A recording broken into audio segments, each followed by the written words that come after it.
미국은 왜 아베의 양적 완화를 허용하고 또 비호했을까요? 아베가 2006년 9월부터 2007년 9월까지 총리를 합니다. 이것을 아베의 1차 집권이라고 하는데, 이 당시에도 그 사람은 집단적 자위권 보유 평화헌법을 바꿔가지고 전쟁할 수 있는 일본을 만들겠다고 적극적으로 노력을 했어요. 그런데 지지율이 떨어지면서 1년 만에 하차 개헌을 실패한 거죠. 이번에는 반드시 개헌을 해라. 미국이 내가 받쳐줄 테니까, 내가 당신의 양적 완화 이것을 허용하고 비호해 줄 테니까 엔화를 무지하게 찍어가지고 당신의 지지율을 올려서 그것을 동력으로 이번에는 반드시 집단적 자위권 보유 개헌을 하라, 이거예요. 자, 2012년 12월에 아베가 총리가 됐죠. 그때의 지지율이 52%였어요.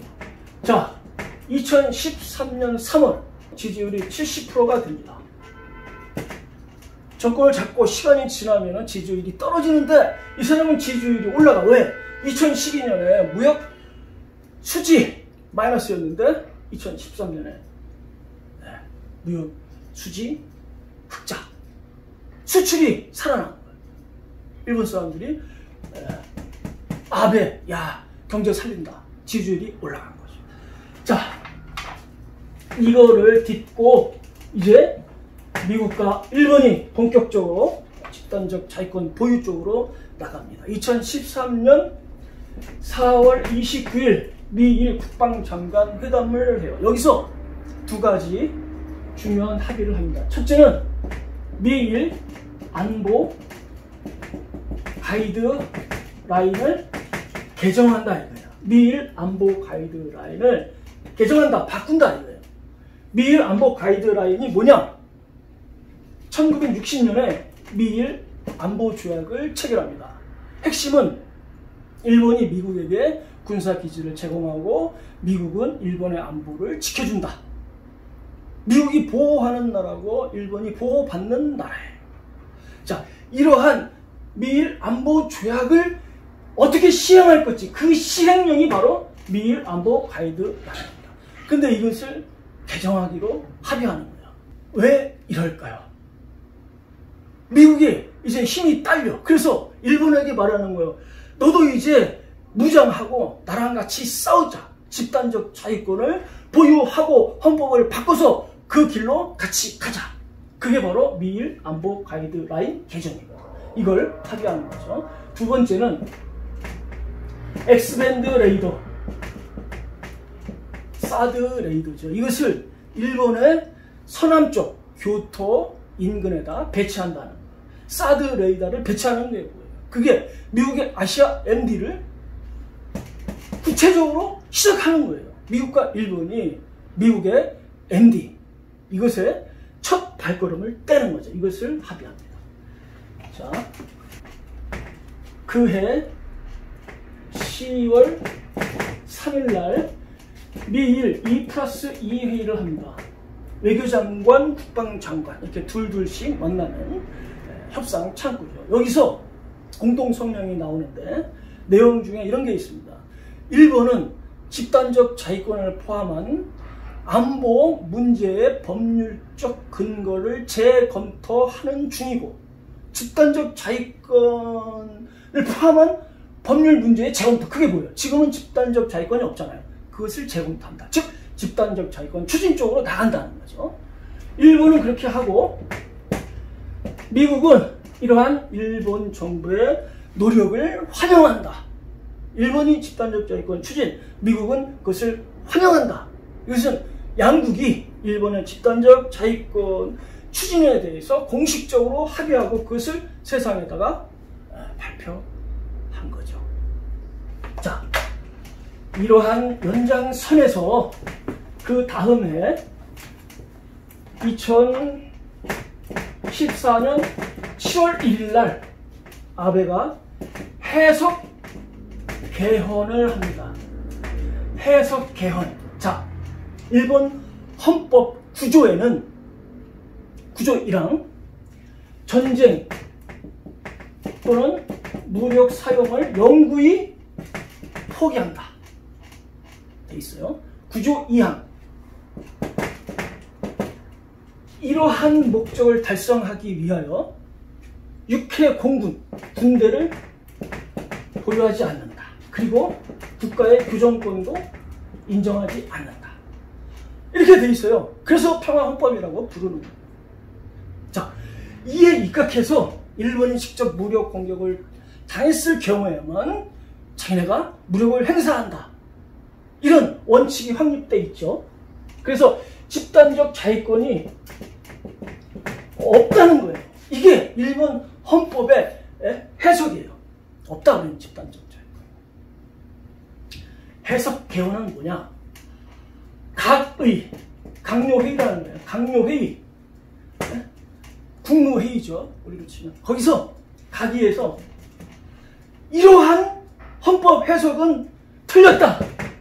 집단적 자위권이 없다는 지금까지의 헌법 해석은 틀렸다.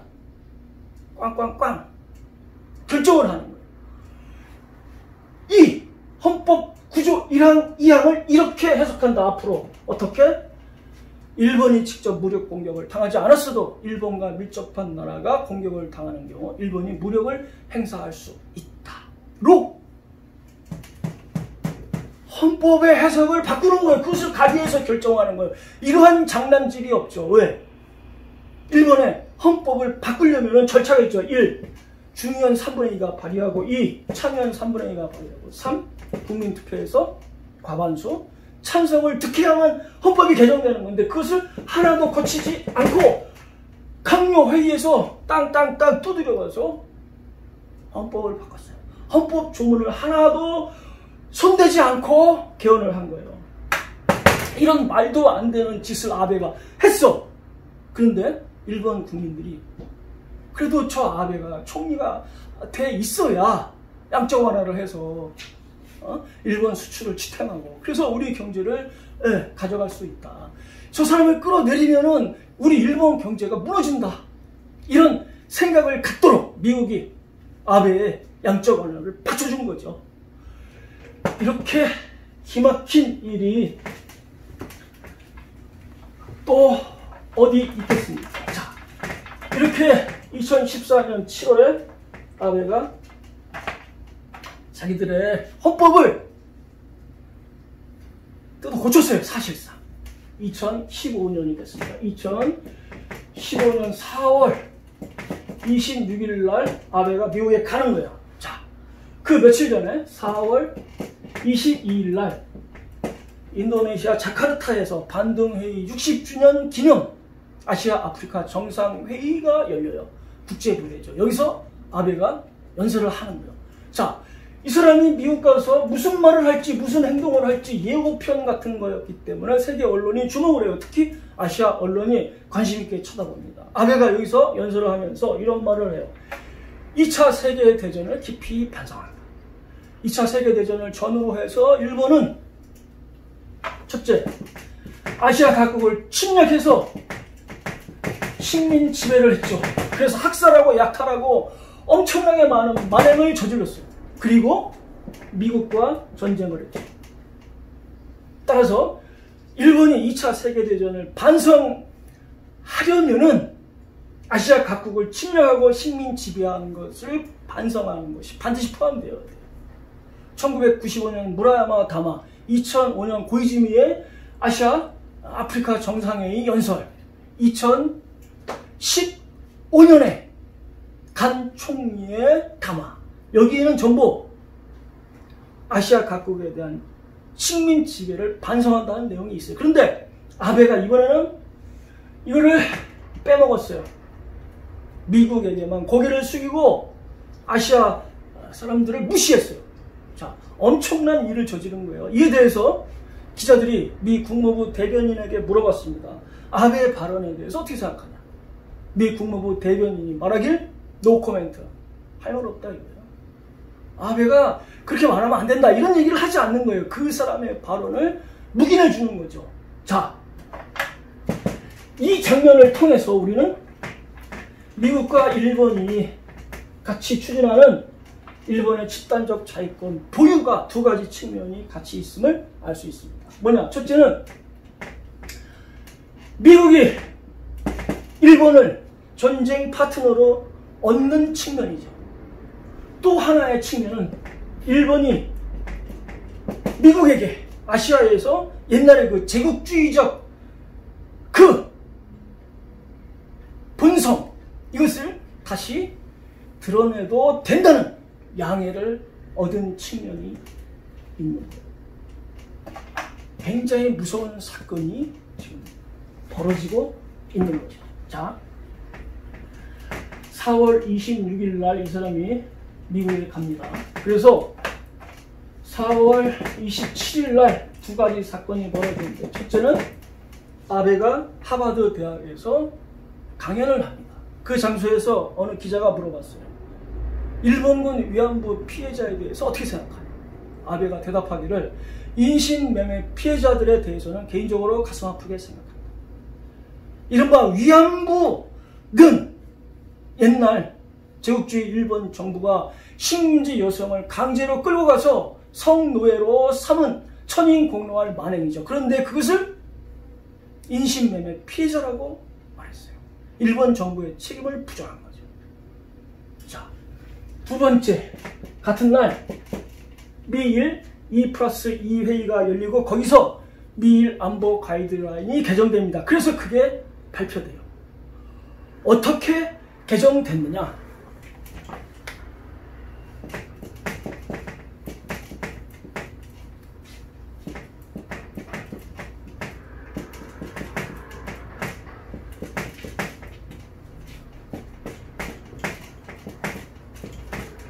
상황을 이렇게 넷으로 나눕니다. 평시, 중요 영향 사태, 존립 위기 사태, 일본 유사 사태. 이 중에서 객관적 기준이 분명한 것은 평시와 일본 유사입니다. 이건 누가 봐도 알 수 있죠. 그러나 중요 영향 사태와 존립 위기 사태는 그런 게 없어요. 일본 정부가 그냥 명분되고 선포하면은 중요 영향 사태도 되고 존립 위기 사태도 되는 거예요. 자, 이렇게 나눠놓고 첫 번째 중요 영향 사태에서 자위대가 세계 어디에서든지 미군 등 다른 나라 군대를 후방 지원할 수 있도록 했어요. 두 번째는 존립 위기 사태에서 집단적 자위권을 행사한다. 세 번째는 미국과 일본이 정부 차원에서 동맹 조정 기구를 만든다는 거예요. 동맹을 조정하는 게 뭐예요? 미일 연합 사령부 같은 것을 만든다는 거예요. 실제로 그해 11월 달에 그걸 만들었어요. 미일 안보 가이드라인이 개정됐습니다. 일본이 집단적 자위권을 보유했어요. 전쟁할 수 있는 일본이 태어나는 거예요. 먼저 자기가 무력 공격을 할 수 있는 일본이 탄생하는 거예요. 자,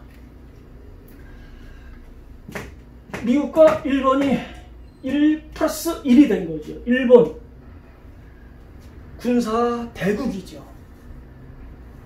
해군력은 세계 3위, 미국, 러시아, 그 다음이 일본입니다. 사실상의 항공모함이 4개나 있어야 돼.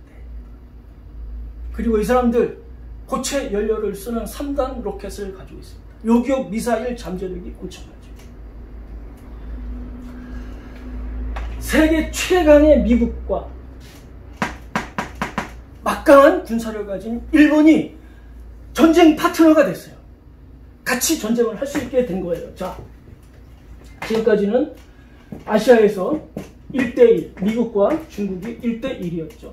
미국이 군사비가 압도적으로 1등이죠. 2등부터 10등까지를 합친 것보다 미국의 군사력이 더 많아요. 그러나 미국은 전 세계적으로 자기의 전력을 분산 배치했기 때문에 아시아에서는 미국과 중국이 각축하는 형국이었다. 그런데 이게 이제 1+1대1이 된 거예요. 2대1이 된 거예요. 미국과 일본, 중국. 아시아 군사력 판도에 근본적인 변화가 생긴 거죠. 4월 29일 날 아베가 미국의 상하 양원 합동 회의에서 연설을 했습니다. 거기서 이 사람이 올해 안에 일본의 안보 관련 법률을 개정하겠다 이렇게 약속을 해요. 그리고 돌아와서 5월 달에 가기에서 안보 관련법 11개를 제정하고 개정하는 그런 법률안을 만듭니다. 그리고 7월에 중의원에서 강행 통과, 수로 밀어붙이는 거죠. 그리고 9월에 참의원에서 강행 통과. 그래서 2015년 9월 일본의 집단적 자위권 보유는 완성됩니다. 미국이 아베의 양적 완화 발언을 보증서고 그렇게 해서 아베의 집권을 결정적으로 이끌어내고 그로부터 3년이 채 안 돼서 미국과 일본이 전쟁 파트너로서 중국과 대적하는 아시아에서 2대1 상황이 만들어진다. 얼마나 위험한 상황이 시작되는 겁니다. 자, 오늘 여기까지 말씀드렸습니다. 여러분 감사합니다.